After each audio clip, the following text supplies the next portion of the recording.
folks, and welcome to Heart and Hand Extra. My name is David Edgar, I'm your host, and I'm joined this week by Andy McGowan. Hello David. Now Andy, on Heart and Hand Extras, when we usually preview the weekend's fixture, which we will, but we discuss anything that's happened in the world of Rangers between Monday's show and now, and there's two significant developments, both of which I'm glad to have you on for. One is a game, which we'll come to in a second, but first of all, Andy, you're our go-to guy in terms of, I know that you keep up to date with Rangers finances and like to know what's going on with that, and you're our guy who can guide us through some of the more complex terminology in it to us laymen. Now, the announcement has been made that Rangers, with an organisation called Close Brothers, have finally, I suppose, secured for the first time since everything went down in 2012 a credit facility believed to be an overdraft facility of around about £3 million. Now, of course, by certain quarters that's been spun as a negative. I can't quite see why it's a negative. To me it would seem to be a positive, but what's your take on it? I think it's a big signal of, I think Stuart Robertson used the term normalisation. So it was probably a strange thing for a company, forget the football club for a minute, but for a company the size and turnover of Rangers to not have banking facilities, traditional banking facilities. Absolutely. So it was a bit of a hangover from everything that's happened. So it really was on a matter of time before it would kind of come around again. And Close Brothers, they're not a normal mainstream high street bank as you would think. They're a wee bit different than a merchant bank, so they wouldn't be taking on Rangers and offering lending facilities if they had any doubts about the stability or the kind of surety of the club going forward. So as you say, it's a positive. There's nothing else to take from it. It's a positive. It should be pointed out that having an overdraft facility, a bit like a domestic overdraft facility, doesn't mean you necessarily have to use it. It just means it's there. And it's not a case of that Rangers had to arrange this because of a lack of funds or anything like that. It's just with work that's going to be happening at Ibrox. And at a time of the year that's tight for non-Premier League in England football clubs, because obviously your big boost of money, your transfers and your season ticket money comes in the summer. Absolutely.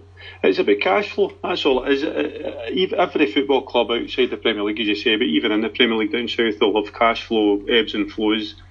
And obviously during the summers, our Klondike, when the season ticket money comes in, and there are periods in the past where we've used ticketus. My God, I don't want to put flashbacks here, but we've used ticketus in the past as the same kind of thing. So it's a perfectly normal thing for any company to have an overdraft facility within reason, which aids cash flow, and I think it's a very good sign.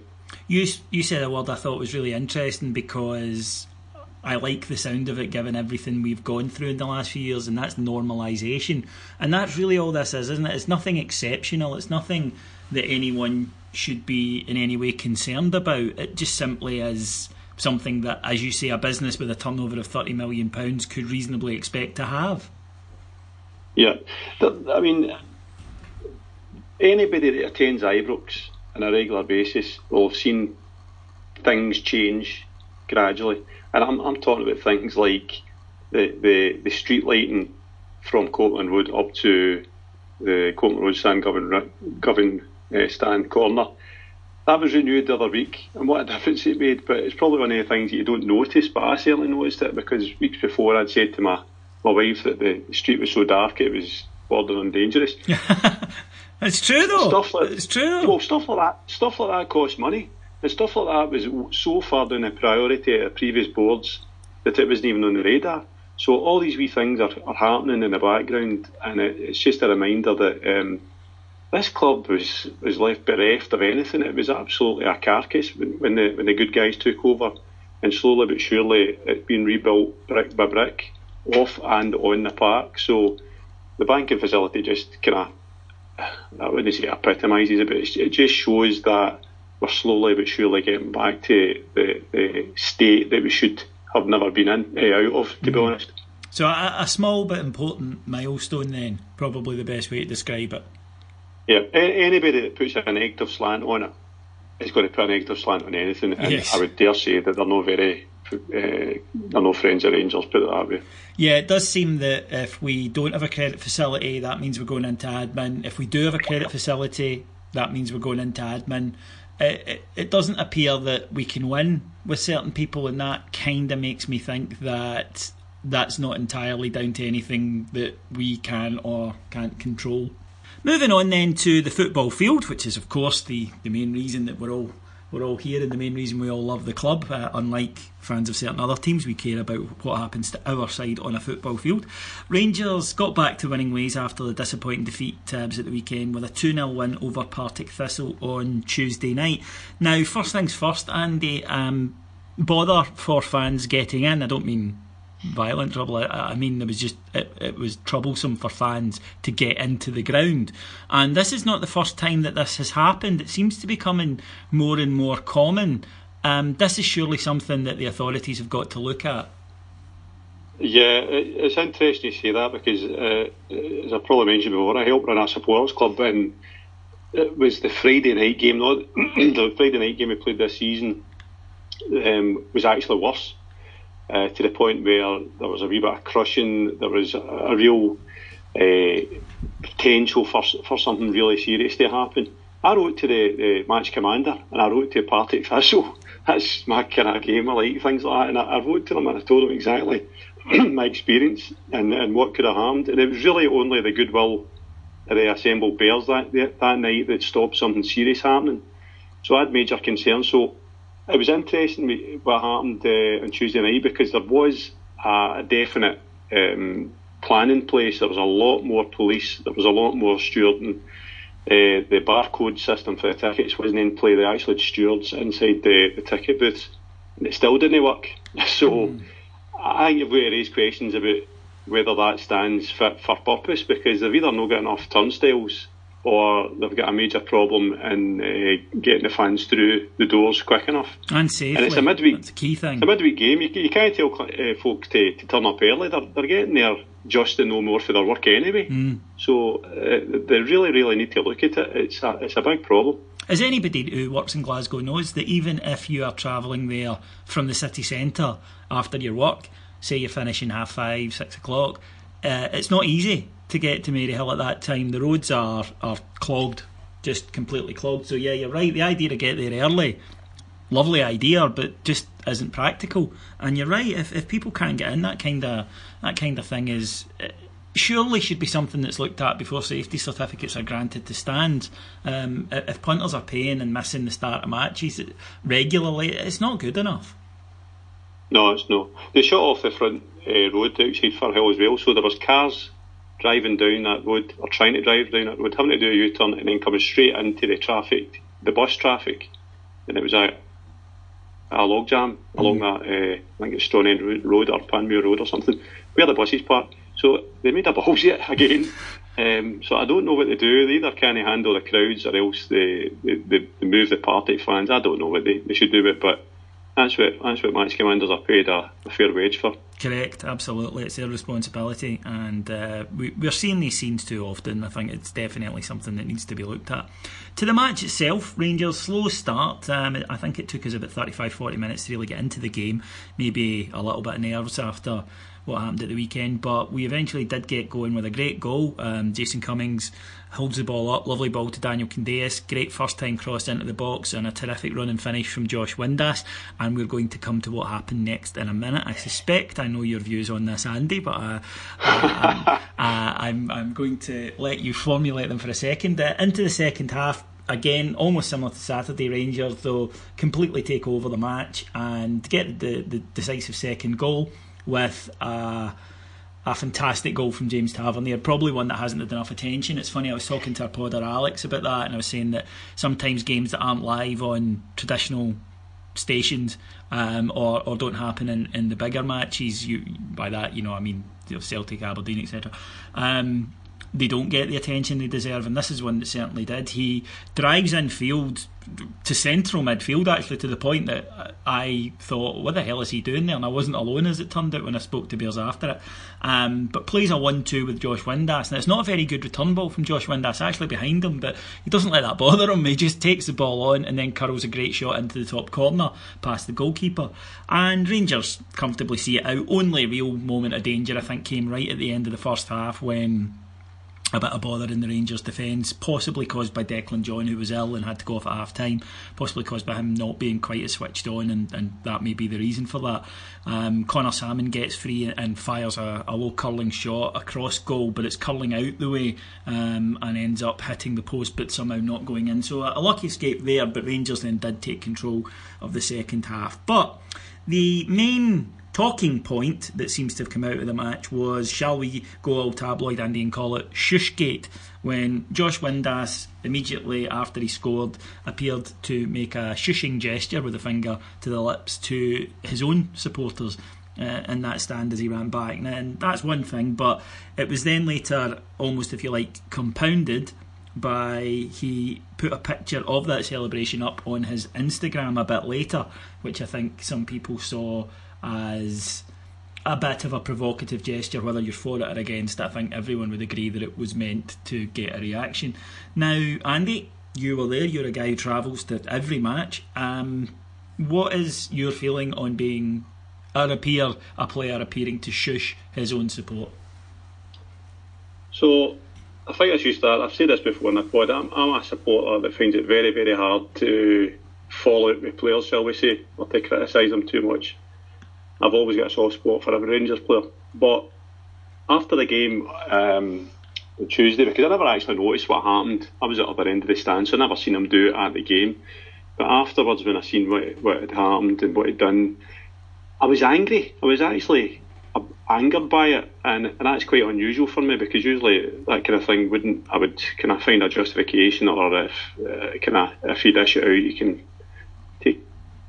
get back and all that kind of stuff. So Windass is a player that Rangers fans love to see, a player that's committed, and if that means getting stuck in or winning tackles, then that's fine. They'll usually give somebody the benefit of doubt. Windass, that's the bit that misses for his game. He closes players and then doesn't get a foot in. He shits out of tackles. He's not exactly competing for every ball, and that's the kind of thing that can antagonise support, and it can kind of shorten their patience with him. Now, if he's getting a bit of stick, right, and it's within reason, then that's football. If he's getting a lot of stick on Twitter and it's personal and it's out of control, then he shouldn't be on Twitter, because Twitter's for maniacs, basically anonymous maniacs, and he shouldn't be taking it to heart. But what I would say about Windass is he's had a wee rich vein of form, but he's achieved nothing. Never mind at Rangers, he's achieved nothing in the professional game today. I think he thinks he's better than he is now, because he's getting a number 10 role at Rangers, and he's clearly got a wee bit of chip on his shoulder about the stick that he takes for some aspects of his game. I think that the stick, not stick, but I think the constructive criticism with some aspects of his game is justified. Now, he's 24, he's not a wee boy. You made a good point the other day, David, that when we were 24, we were daft and stupid and doing things like that, but the difference is he's a professional football player, he's playing for Rangers. He can tell us to shush when he's winning something, and he's getting medals to back up his arrogance, because I don't think he appreciates his standards at Rangers and the players that have went before him and set those standards, because he's nowhere near them. And I think he should appreciate that fact and earn his right to tell us to shush, because as you say, David, there's fans there cut their work early, there's fans there have travelled far and wide, spent money, stood freezing their bollocks off, and then he disappeared up to not full time without even turning around to give the fans applause. It's totally out of order, and I don't want to make a huge thing out of it, because it'll be forgotten on Sunday if he scores, but somebody should be having a word in his ear. Well, Graham Murty did say afterwards, he said, I will speak to him about it. He hadn't seen it at the time either, but he said, if he's done that, I will speak to him.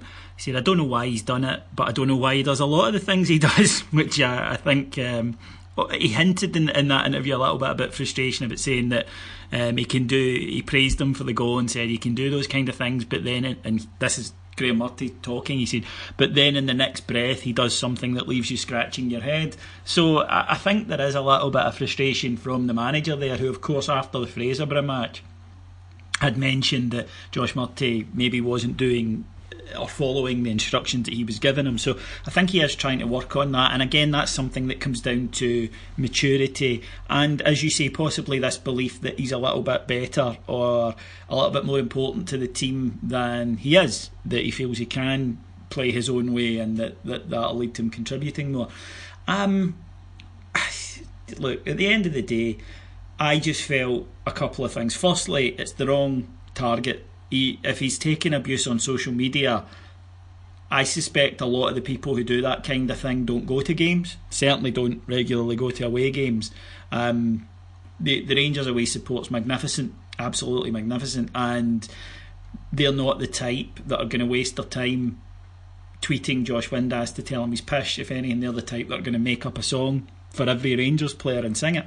So I just think that it's a mixing of audiences, that if he wants to get it up the people who were giving him abuse on social media, then do that, but he didn't. He did it to people who, as you say, had paid money to go and see him and do so regularly and take time out of their lives to go and support him, and that was wrong. However, see, even if you believe that Josh Windass was totally justified in doing this, right, and you think it's just old folk that can't handle it, that can't handle a bit of criticism, or it's too sensitive, or any of that stuff, it doesn't matter who's in the right here in the final analysis, because whether you think Josh Windass was right to do that or whether you think Josh Windass was wrong to do that, the majority of the Rangers support will think he's wrong to do that and will hold it against him. That's simply, I think even his biggest defenders on this issue would agree with that this is going to be the kind of thing that makes them dislike him. And when Rangers fans dislike a player, they won't celebrate him, they will tolerate him up until he makes a mistake, which Josh Windass is the type of guy to have a bad game or make an error, and then they'll turn on him and the relationship turns bad and it stops the player fulfilling his potential at the club. You cannot win an argument with the fans, right? Unless you are, as you mentioned earlier, a highly successful, decorated player. But in that case, they love you anyway, and they're unlikely to argue with you.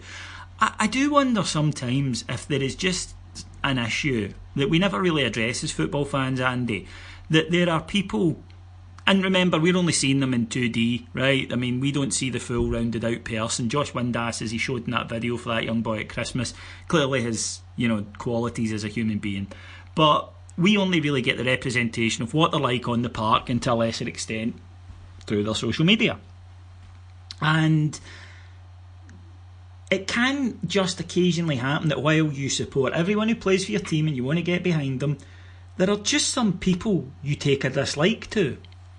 And if Josh Windass gets into that position with the fans where they just don't like him, then it's not going to work, and that's really unfortunate, because he has a chance at a big club and he'll never play for a bigger one. That's just a fact. Josh Windass is a good player. He will never play for a bigger club than Rangers. Might play for a richer one, might play for one in a bigger league, won't play for a bigger one.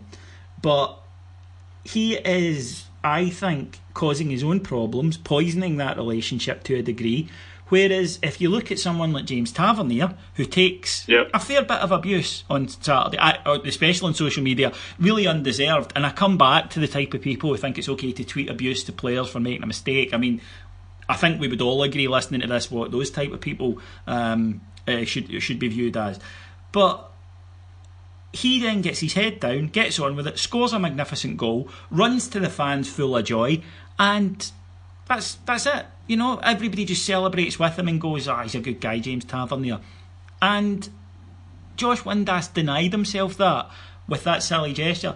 And even if you can say, oh well, it's the heat of the moment, and I've got some sympathy for that, and as I mentioned to you earlier and you brought up, I was a daft bastard till I was 31, so I can hardly criticise anybody for immaturity, and some would say still, but to then go back and post it again on Instagram, that you can't put down to, he hasn't thought about it, it's instinct. He's clearly been thinking about it before he scored, and then clearly it's been in his mind after it. And it's just one of these situations where, as you said, somebody needs to take him aside and say, what do you hope to get out of this? Did you hope that once they'd seen that, they all went, you're right, we were all totally wrong, that's got it up us, well done Josh? Because that's not what's going to happen. That's not how football and are we right, are we wrong, are we irrational? It doesn't matter. What matters is how we will react, and anyone with a brain can tell you how we'll react, Andy. He's put himself under pressure basically, because he's actually got an integral part in the way we play now. So if you take that formation that we're playing against Aberdeen Hibs and even on Tuesday night, he's central to it. If he's ticking, then the team does well, as you've seen with the goal he scored. If he's not, then we're going to struggle. So there's a lot of responsibility on Josh Windass's shoulders in terms of how we play within a match. I think he's got lack of perspective. I think he's either get caught in the Twitter sphere as a 24-year-old might. It's no real life. He needs to extricate himself from that. He needs to do what James Tavernier does, because he'll take plenty of stick on Twitter, but I doubt he's sitting there poring over it and taking it to heart. Now, if Windass is using it as a motivation, use it as a motivation, but don't rub our noses in it, and don't rub the wrong people's noses in it. But as you say, he's caused himself a problem because, as you say, Davey, anybody didn't like him to start with, or anybody was giving him the benefit of doubt, that might tip them one way or other. Absolutely. Absolutely needless is the way I would put it. Absolutely needless. Absolutely needless to stick on his Instagram as well, because, as I say, on Tuesday night when I seen it unfold, I thought, you silly bastard, and how dare you? And it might be a wee bit in a heat in a moment thing, because, as you say, that video of him at Christmas, the young boy and all the rest of it, shows the human side of him, but he needs to remember where he is. He needs to remember who he's playing for. He needs to remember what our fans contribute to the club and contribute to the atmosphere and everything that goes with playing with Rangers. If he can't handle it, go and play for Preston North End and be a hero there, because it's not the same thing. No, and it may be too late for him when he realises that. I just wonder, not to get all class warrior about it here, but he grew up the son of a footballer, and Josh Windass has never had to save up to buy tickets or worry about where the season ticket money was coming from, or borrow enough money for the bus to get to the game to follow his team.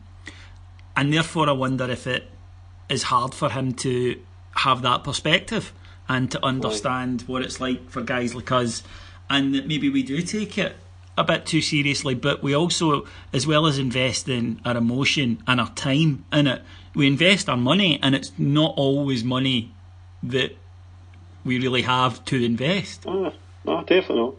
I mean, we do take it too seriously, right? That's a given.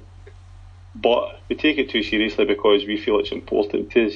And as you say, it's something that you remember emotions far more than you remember anything else. So that was an emotion we felt when he did that to the support. It was a case of, well, I'm no way, I'm proving you wrong. That's fine, but it was just the wrong way to do it altogether. Tavernier showed him the right way to do it, as you say, Davey. We need to forget about it, both parts, because as you say, it could be a damaging thing if we carry it as a support when he carries it as a player. There's got to be a wee kind of kiss and make up between us and Josh Windass, I dare say. And the way he does that is by giving his performances, scoring goals and fucking winning things. That's the bottom line, because if you do that, then all is forgiven. Yeah, score goals for us, Josh, not despite us or because of us. You know, score goals for us, and fans will love you forever. And that won't, as you said, you know, Preston North End being a legendary ain't the same as being a legend at Glasgow Rangers. Tell you that right now. And if that's what you want your career, fine. But you've got a chance to do something with a big club. And as you say, there's a lot of players, Andy, that have only realised that once it's too late. Yep. Okay. So we'll have an amnesty on Josh. We'll put it in the youth. Yes. And us old heads, me and you, David, we're 40 now. I know. I keep hearing this term Rangers da, and I wonder now where I fit in, because as you know me, it's kind of like a death before fatherhood. But maybe I'm getting into that. Maybe I'm getting into that stage. I don't know. I don't pretend to know to be down with the young folks, as they say. But no. Hey, listen. If Josh Windass hits 12 in the next 11 games, then he'll have no bigger supporter than me, praising him to the high heavens. So that's the way to get it up your detractors, in my opinion. To Sunday's match then, Andy. Scottish Cup tie away to Ayr United, live on Sky. Now, for any bears travelling to that from Glasgow, if you're going by rail, there's a replacement bus service every Sunday between Paisley Gilmer Street and Kilwinning that will slow you down.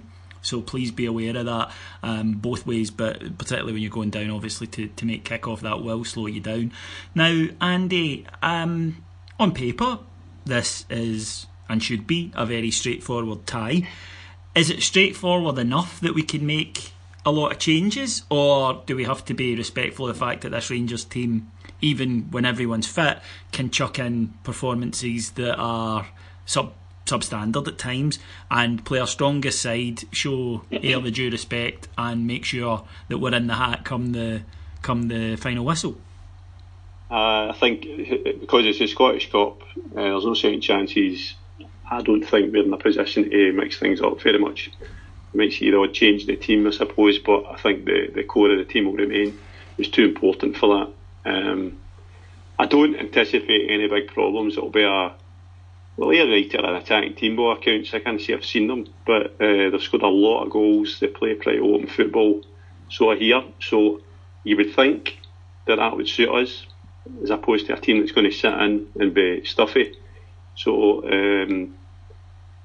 it'll be a good game, because I like Somerset Park. It's an old-fashioned shithole. Yeah, it is. And it's great. Yeah, it's great because of that. I never want it to change. I never want it upgraded. It's a good old-fashioned shithole. And that might be two Rangers dads speaking, Andy, but these youngsters can keep their modern stadia. I like to go on occasionally that you're like, fucking hell. That's what it used to be like every week, boys. Exactly. So the last time we played a couple of seasons ago midweek, it was a good occasion despite the weather, and it's usually a good surface, incidentally, doing it at Somerset. So I would like to see us take care of business early, score a few goals, and I hope Ayr do come out and play attacking football, because I think that'll suit us quite well. We've got a lot of pace in the team. I've said this before with Murphy, Windass. It gives us good counter-attacking options, catching teams on the break. So I hope that's the way McCall plays it. Now, we saw Windass and Murphy on either side of the midfield the other night, with, again, Josh Windass just in behind the lone striker, who was Jason Cummings, who I thought did okay. His hold-up play was really good, but I think a wee bit like Jamie Murphy, I got the impression that that's maybe two guys that are actually trying a wee bit too hard at the moment, which is understandable and good. I want them to want to impress, but I wonder if maybe somebody just taking them aside and going, relax, we know you're good players, just go out and play your game, might not be beneficial. Yeah, no, I thought Cummins was a wee bit isolated on Tuesday night for my liking, but what he did do is he worked very, very hard, and he made the most of what he got, especially the first goals. You can see that it was a fantastic forward pass. Murphy, I like what I'm seeing here, and I'll tell you why, because he's taking responsibility, and if you're a winger with Rangers, you've got to, because as soon as you hide, as soon as you start turning in, passing the ball back the way, that's a problem to support. So he always seems positive. He's always trying to take his man on. He's tried to cut and have a few shots. The final ball hasn't quite been there yet, but that'll come. He's a good player. He's always been a good player, and it's just a case of him settling into his role at Rangers. And as you say, it might be just one of the things where he's trying too much, given the fact that it's a dream move for him and everything else. He just needs to relax and play his natural game. Same for Cummins. Cummins will come fine. I don't know if we'll ever see him and Morelos on a regular basis together, but I tell you what, I'd like to see it. Well, I was just going to ask you that. Is this the type of game where, because I agree with you incidentally, I thought the other night there were times that Jason Cummings looked quite isolated, and I felt the same the game before against Hibs with Alfredo Morelos, and Morelos is the type who will come back and get involved a wee bit more, but while the manager obviously likes this formation, and there's no doubt that Windass can deliver a goal threat from time to time, I think that he's not the type of player who links up the midfield and the striker as a huge strength of his. I think he's got skills, which is great strength, great timing of runs, ability to finish, but I don't necessarily think that in the kind of number 10 more traditional sense of a guy who can take the ball from the midfield and link with the striker particularly well. I'm not sure that's his game.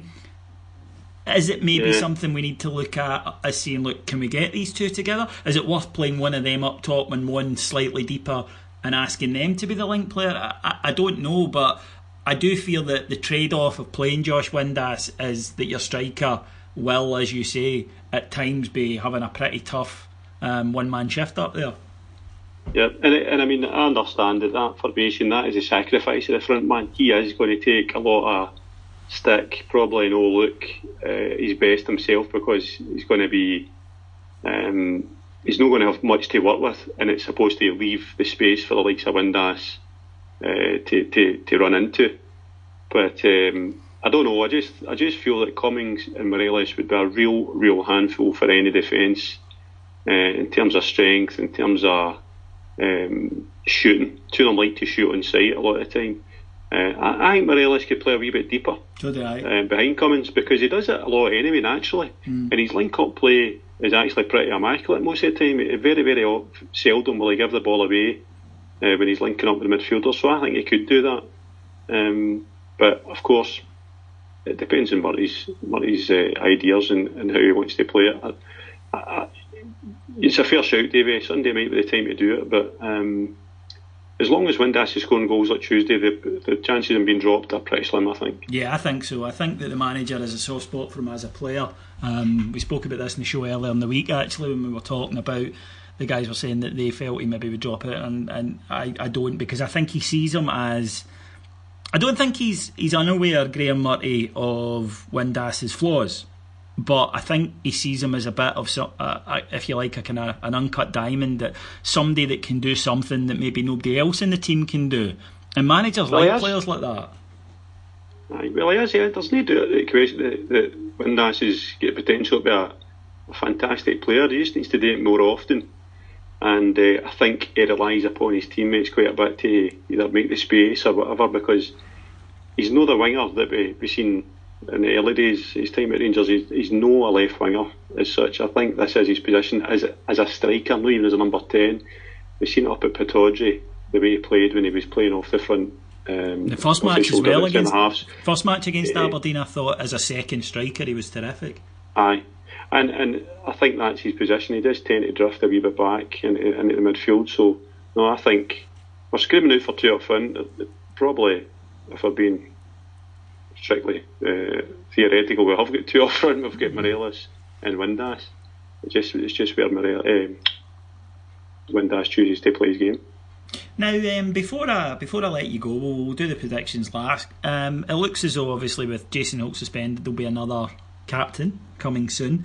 This is probably the season I remember more captains than at any other time watching Rangers. Now, is the captaincy an overrated British thing, or is it simply a case of we've just been really unlucky with injuries, and that although Rangers, still feel the armband is very important, that every time somebody's got it this season they appear to have been hit with the black spot from Treasure Island and cursed? Personally, for me, the captaincy is nothing too important. I think your captains are captains in the dressing room or in the park, whether they've got an armband on or no. I think you should have a figurehead at the club as such, as a club captain. So we've got Lee Wallace, but I don't think it really matters who's the captain on the park on a match day.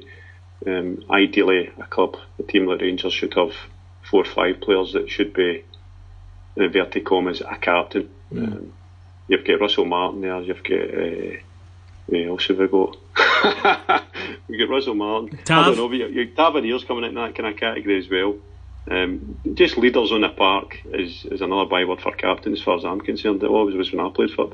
No, absolutely, I can see that. I just think I'm old-fashioned here. I just think that there's a gravitas about the Rangers captaincy, and it's an honour, and I think I've always liked to see it on, as you say, the type of guys that you can not only see their leadership on the park, but you kind of admire as people as well, and I just think there's import to that. But like I say, I know that that's not an opinion shared by everybody, and also, you know, very much a British thing. I know that a lot of foreign managers coming to Britain are quite surprised by the amount of focus put on whoever has the captaincy, and to the point where, you know, if they leave out the guy who's the captain for tactical reasons and the place goes barmy, I think that some foreign managers kind of think, well, you know, I wanted to pick this other player. It's not. But in Britain, certainly when I was growing up, if you were the captain, you were playing unless you couldn't. Yeah. Aye, the old kind of Brian Robson. Aye.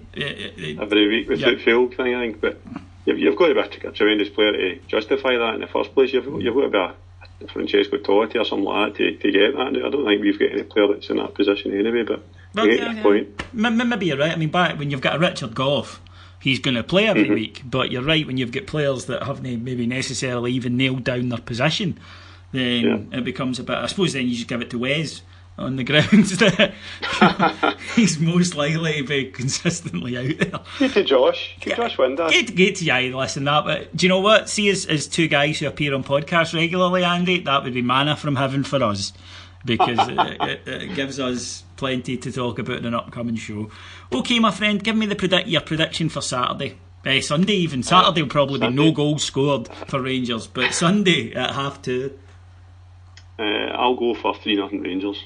I will join you in that. I'm going to go for 3-0 Rangers as well this weekend. So fingers crossed, Rangers. Don't make me and Andy look stupid.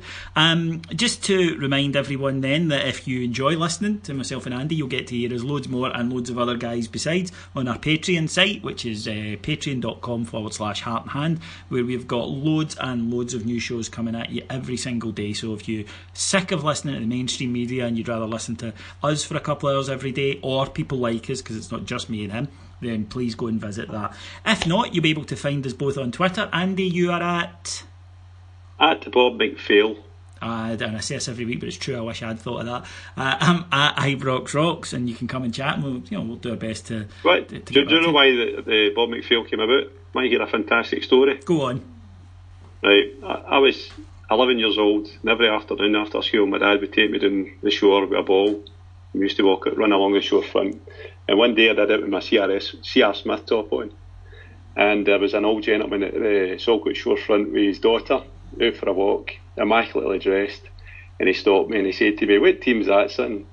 And I looked at him as if he was daft, and I said, "Rangers." And he says, "Are you sure?" I says, "Aye, Rangers." And he took a wee badge off his lapel and put it on my strip, and my dad asked the daughter who he was, and he says, "That's Bob McPhail." Fuck off, really? Aye. You jammy bastard. Oh, and, man. That's a wee story. I didn't realise the significance at the time, but that's one of the things that a legend walks amongst us, so there you go. Oh, what a gentleman. That's absolutely outstanding. Have you got the badge still? No, I fucking lost it. You useless bastard.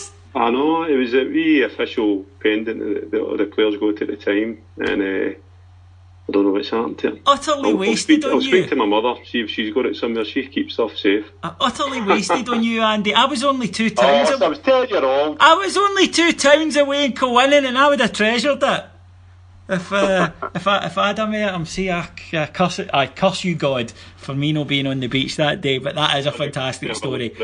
So if you want to give Andy abuse for losing Bob McPhail's badge, you know where to find them. I'll join you. Tag me in it and I'll join you on that as well. So thanks to our executive producers, Mr. Mike Lee and Mr. Paul Miles, not Mike Miles, that would be troubling.